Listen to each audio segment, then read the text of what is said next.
ากบอกน้องเลยอ้ายอยากจะเสยไปอย่างนี้โอ้เทพเทวีอ้ายสุดโสภียามน้องนี้น่าห่างไกลอ้ายบ่อยากกันน้ำตาให้มันไหลม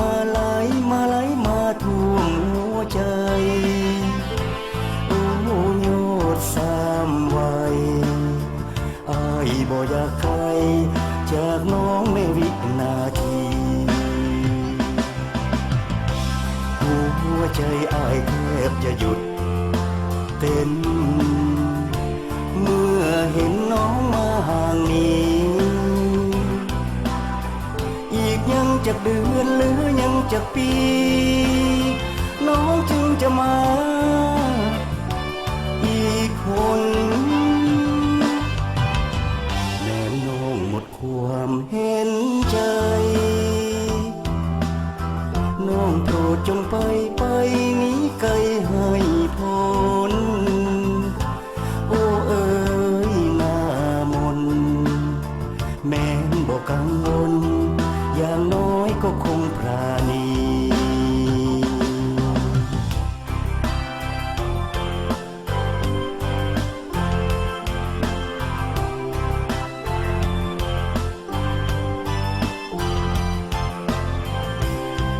หัวใจอ้ายแทบจะหยุดเต้นเมื่อเห็นน้องมาห่างนี้อีกยังจากเดือนหรือยังจากปีน้องจึงจะมาอีกคนแม่น้องหมดความเห็นใจน้องโปรดจงไป